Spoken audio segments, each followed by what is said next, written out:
किसी शहर के रेलवे स्टेशन पर एक भिखारी रहता था। वो वहां आने जाने वाली रेलगाड़ियों में बैठे यात्रियों से भीख मांगकर अपना पेट भरता था। एक दिन जब वो भीख मांग रहा था तो सूट बूट पहने एक लंबा सा व्यक्ति उसे दिखा। उसने सोचा कि यह व्यक्ति बहुत अमीर लगता है, इससे भीख मांगने पर यह मुझे जरूर अच्छे पैसे देगा। वो उस लंबे व्यक्ति से भीख मांगने लगा। भिखारी को देखकर उस लंबे व्यक्ति ने कहा, तुम हमेशा मांगते ही रहते हो क्या? कभी किसी को कुछ देते भी हो?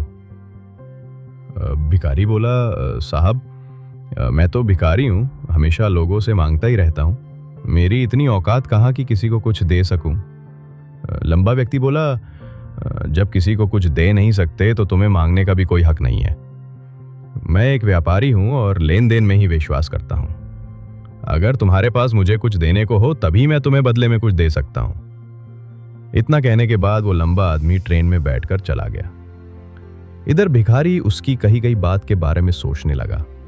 उस लंबे व्यक्ति के द्वारा कही गई बात उस भिखारी के दिल में उतर गई। वो सोचने लगा कि शायद मुझे भीख में अधिक पैसा इसीलिए नहीं मिलता क्योंकि मैं उसके बदले में किसी को कुछ दे नहीं पाता हूं। लेकिन मैं तो भिखारी हूं, किसी को कुछ देने लायक भी नहीं हूं। लेकिन कब तक मैं लोगों को बिना कुछ दिए केवल मांगता ही रहूंगा? बहुत सोचने के बाद उस भिखारी ने निर्णय किया कि जो भी व्यक्ति उसे भीख देगा उसके बदले में वो भी उस व्यक्ति को कुछ जरूर देगा। लेकिन अब उसके दिमाग में ये प्रश्न चल रहा था कि वो खुद भिखारी है तो भीख के बदले में वो दूसरों को क्या दे सकता है। इस बात को सोचते हुए 2 दिन हो गए, लेकिन उसे अपने प्रश्न का कोई उत्तर नहीं मिला था। तीसरे दिन जब वो स्टेशन के पास बैठा हुआ था तभी उसकी नजर कुछ फूलों पर पड़ी जो स्टेशन के आसपास के पौधों पर खिल रहे थे। उसने सोचा, क्यों ना मैं लोगों को भीख के बदले कुछ फूल दे दिया करूं। उसको अपना यह विचार अच्छा लगा और उसने वहां से कुछ फूल तोड़ लिए। अब वो ट्रेन में भीख मांगने पहुंचा। अब जब भी कोई उसे भीख देता तो उसके बदले में वो भीख देने वाले को कुछ फूल दे देता। उन फूलों को लोग खुश होकर अपने पास रख लेते थे। अब भिखारी रोज फूल तोड़ता और भीख के बदले में उन फूलों को लोगों में बांट देता था। उसने महसूस किया कि अब उसे बहुत अधिक लोग भीख देने लगे हैं। वो स्टेशन के पास के सभी फूलों को तोड़ लाता था। जब तक उसके पास फूल रहते थे तब तक उसे बहुत से लोग भीख देते थे, लेकिन जब फूल बांटते बांटते ख़त्म हो जाता तो उसे भीख भी नहीं मिलती थी। अब रोज़ ऐसा ही चलता रहा। एक दिन जब वो भीख मांगा था तो उसने देखा कि वही लंबा व्यक्ति ट्रेन में बैठा है जिसकी वजह से उसे भीख के बदले फूल देने की प्रेरणा मिली थी।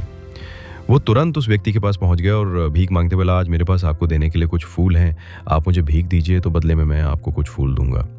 उस लंबे व्यक्ति ने उसे भीख के रूप में कुछ पैसे दे दिए और भिखारी ने कुछ फूल उसे दे दिए उस लंबे व्यक्ति को। बात बहुत पसंद आई। वो बोला, वाह क्या बात है, आज तुम भी मेरी तरह एक व्यापारी बन गए हो। इतना कहकर फूल लेकर वो लंबा व्यक्ति अपने स्टेशन पर उतर गया। लेकिन उस लंबे व्यक्ति द्वारा कही गई बात एक बार फिर से उस भिखारी के दिल में उतर गई। वो बार बार उस लंबे व्यक्ति के द्वारा कही गई बात के बारे में सोचने लगा और बहुत खुश होने लगा। उसकी आंखें अब चमकने लगी। उसे लगने लगा कि अब उसके हाथ सफलता की वो चाबी लग गई है जिसके द्वारा वो अपने जीवन को बदल सकता है।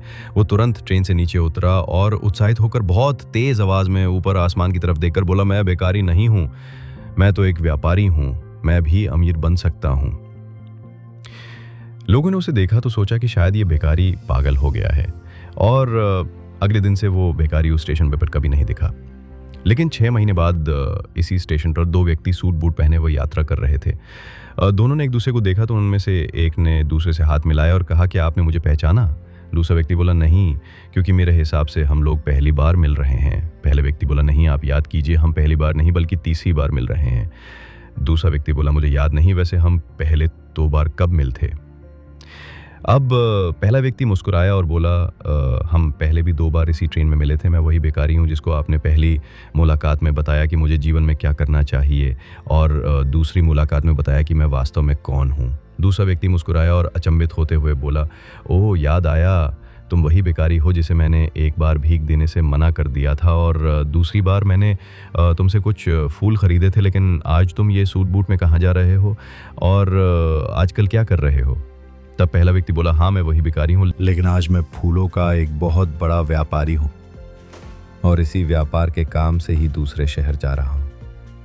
कुछ देर रुकने के बाद वो फिर बोला, आपने मुझे पहली मुलाकात में प्रकृति का वो नियम बताया था जिसके अनुसार हमें तभी कुछ मिलता है जब हम कुछ देते हैं, लेन देन का।